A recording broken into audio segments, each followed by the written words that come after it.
Zeke looked up to see Nick on the ground with an arrow shaft sticking out from his shoulder. Luke got up to check on Nick, but was stopped by an unknown man. The man now aimed his rifle at Luke. Luke raised his arms and said, "All right, let's talk about this." "What is there to talk about?" the man said. "Your friend nearly shot my head off." "Look, I'm sorry, he's on edge right now. I told him to stay back and wait for me to signal everyone," Luke said. The man didn't say anything else. Zeke felt anxious and he didn't even know if he did the right thing. He and Nick were already at the rocky at best when it came to a friendship, and now he didn't know if this man was going to shoot him because Luke's friends of Nick's reckless actions. The man sighed and lowered the gun. "Alright, against my better judgment, I'll give you guys a chance. I hope the rest of you people won't do anything like that," the man said. "They won't," Luke said. The man nodded and said, "Go ahead and check on your friend." "Okay, thanks, never said your name," Luke said as he lowered his hands. "It's Matthew," the man said. "Alright, I'll see you on the other side of the bridge," Luke said. Matthew nodded before he went to the small building that was near the bridge. Luke gave a signal that indicated for the rest of the group to come across the bridge. He then went over to Nick and Zeke, alongside with him. They got closer in time to see Nick get up. He had a glare aimed at Zeke. "What the hell is your problem?" Nick snapped. "You frickin' shot me!" "Nick!" Luke said, but Nick cut him off. "Shut the hell up! I want to hear about this frickin' asshole has to say!" Nick exclaimed. "I'm sorry I shot you," Zeke said, "but I didn't want to either after getting killed of how trigger happy you've been in the past. I knew you would have shot Matthew." "Who the fuck is Matthew?" Nick snapped.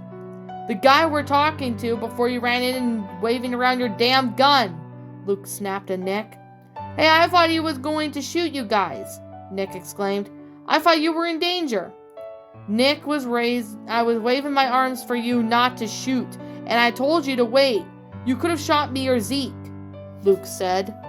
"Yeah, and now I'm the one who got shot," Nick said. "You still think we could trust him after he shot me?"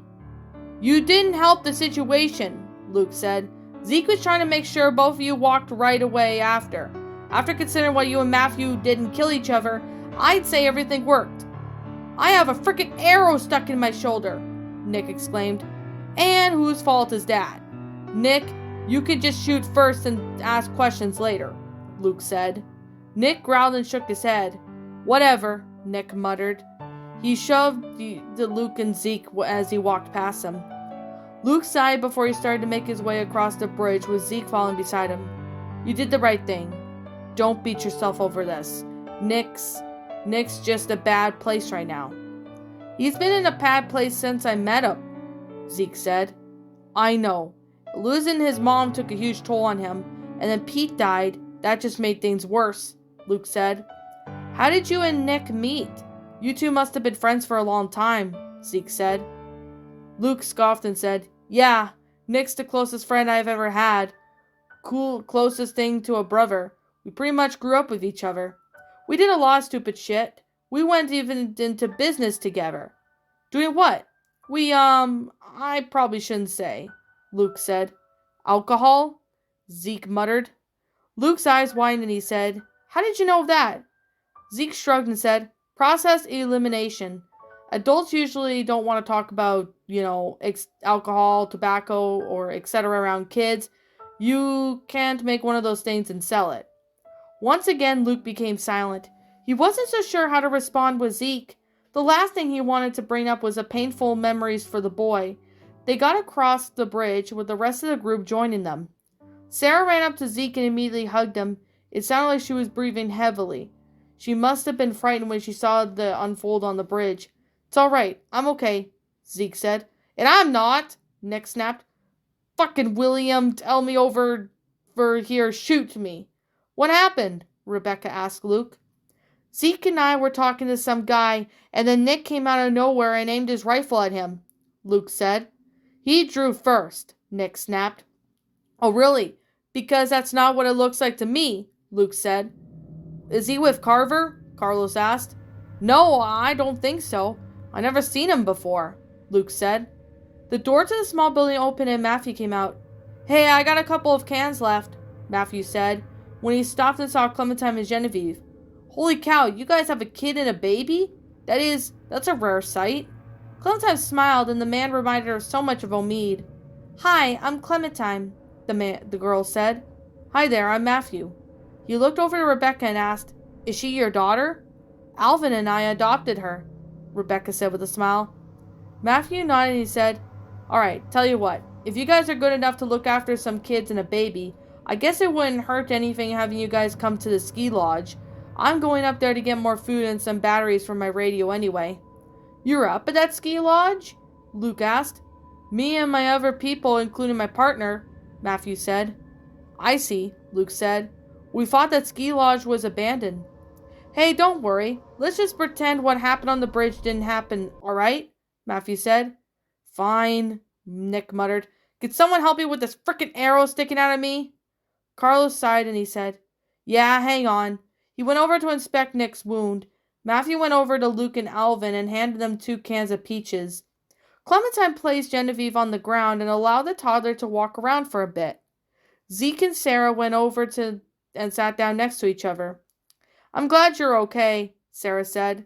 "I was scared to death when I saw you fall down from the bridge." "Don't worry, Luke was trying to protect me," Zeke said. "It's okay now. I just know that now. It just scared me at the time," Sarah said. "And don't worry too much about Nick. He's not good with kids." "I'm starting to notice that," Zeke said. "Try not to take it personally. He's a real good guy once you get past his short temper," Sarah said. Zeke only responded with a nod. He didn't know how Nick was well enough to argue with Sarah. He just hoped that she was right about him. "So, do I have to practice shooting today?" Sarah asked. "Absolutely, if we get to stay in the ski lodge for the night," Zeke said. "I thought you were excited to learn." "I wasn't until I shot a gun for the first time," Sarah said. Zeke scoffed and said, "You'll get used to it, and as in a bonus, you'll get to sleep in a comfortable bed tonight, hopefully." "Now that's something I look forward to. I'm not a big fan of sleeping on the ground," Sarah said. "No one is," Zeke said. "Oh, shit." The 2 turned their heads and saw Matthew looking afar off the bridge. "We're about to have company," Matthew said as he started to back away. Zeke stood up and he was worried that it was Carver and his people, but it turned out to be several walkers. The gunshot from earlier must have drawn them to the bridge. Zeke looked around with his fellow group members. "Can we take them?" Zeke asked. "We have advantages since they can only get to us by crossing that bridge." Luke looked and shook his head. "There's too many," he said. "We could still lose them for the woods. Plus there's a lot of ammunition back at the ski lodge," Matthew said. Luke nodded before turning to Matthew. "Lead the way," Luke said. Matthew didn't have to be told twice. He ran up the hill to the ski lodge and let the group follow behind. "Down," Genevieve said. She was now in Rebecca's arms. The toddler couldn't walk around much before the walkers showed up.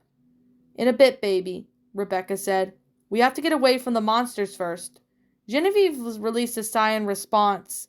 It was silent amongst the group, aside from the Huffs and the adults get on top of the mountain.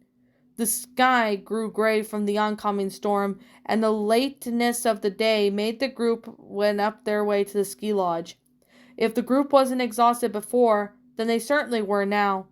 "I'll go get my people," Matthew said as he went across the walkway. "Man," Alvin muttered, as he placed Genevieve down. He had taken over to carry the toddler when he noticed Rebecca was getting tired. "I'm getting too old for this," Alvin said. "You alright?" Rebecca asked. "Yeah, just need to take a breather," Alvin said as he went over to the benches. Clementine took over when watching Genevieve, the toddler, as she walked around, so she figured her parents may needed a break from running up that hill. Zeke and Sarah looked down around the mountain from the railing. "Quite the view," Sarah said. "You said it," Zeke said. The cool wind whipped around them as they stayed silent for several minutes. "So what did you like before you did all this?" Sarah asked. "I mean, I've practically told you my life story, but I don't know much about your hobbies." Zeke smiled in response. "Well, I like video games. Decker and I would always go to the arcade every Friday night." "Really? That sounds cool. I wish I would have joined you guys," Sarah said. "You like arcade games?" Zeke asked. "Of course. Why wouldn't I?" Sarah said. "I wouldn't just think you just like video games. trusting that you're more of a bookworm, Zeke said. True, bookworms usually have a reputation of being boring, Sarah said. But as you tell, I'm fun. Sure, Zeke said in a sarcastic tone of voice. Hey, it's true, Sarah said. I am a fun person. Name one thing you could have done without the books, Zeke said. Well, there was one time, Sarah said.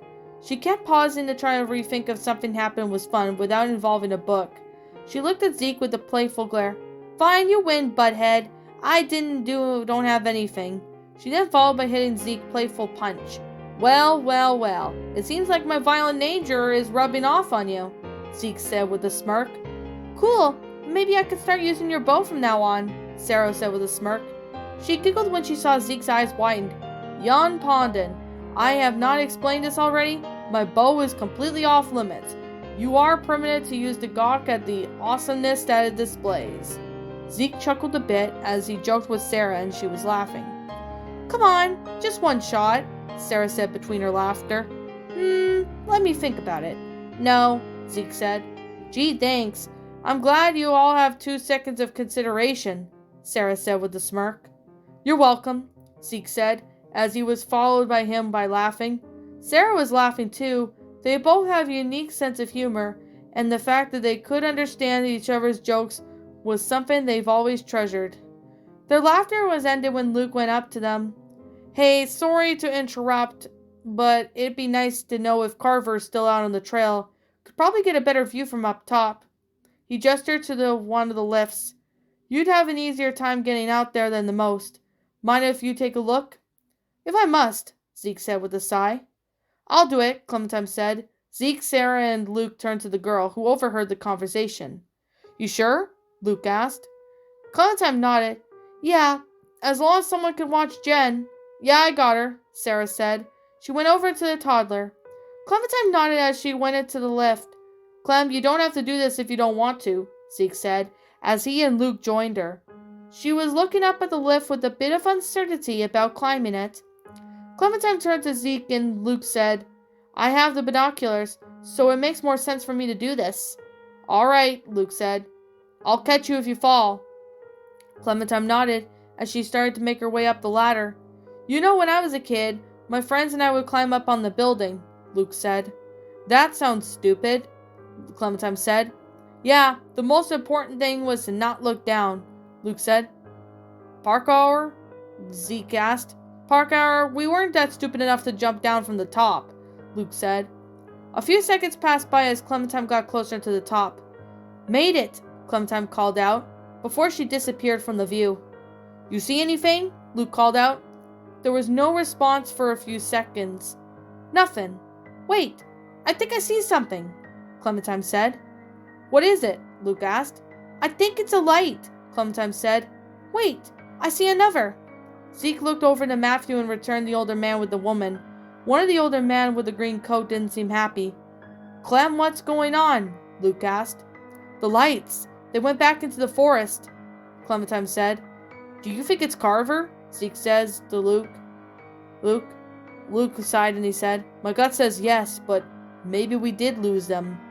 We could only hope, Zeke said. Hey guys, Matthew's voice was heard. The two saw the two of them approaching. How about you come on over? My group is a bit apprehensive about letting you guys stay for the night. Kenny wants to talk to the leader, and I assume it would be you. Luke nodded and he said, All right. Luke walked over to Matthew and the two groups. Meanwhile, Zeke pondered on what name Matthew mentioned, Kenny. It can be the same man from Clem's group. Krista and Omid said that he didn't make it. Zeke muttered to himself. Zeke, I'm coming back down, Clementine said. Zeke then looked up to the girl and he said, Okay, just take it nice and slow. Clementine nodded in response and started to climb down. Zeke waited at the bottom ready to help her if she slipped and fall. Thankfully, she never did. Clementine reached to the ground, looked over to where the two groups were. What's going on? Clementine asked. Matthew wanted Luke to talk to Kenny, only to assume the leader of Matthew's group, Zeke said. Clementine nodded and she said, Okay. Could only tell that there was a bit of remorse in her voice. It had to be from the man from her group.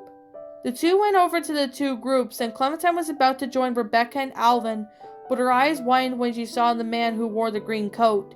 Zeke looked at her and saw her eyes went up and down, seeing the man. It was just like she had seen a ghost. The man said as he aimed his stare at Luke.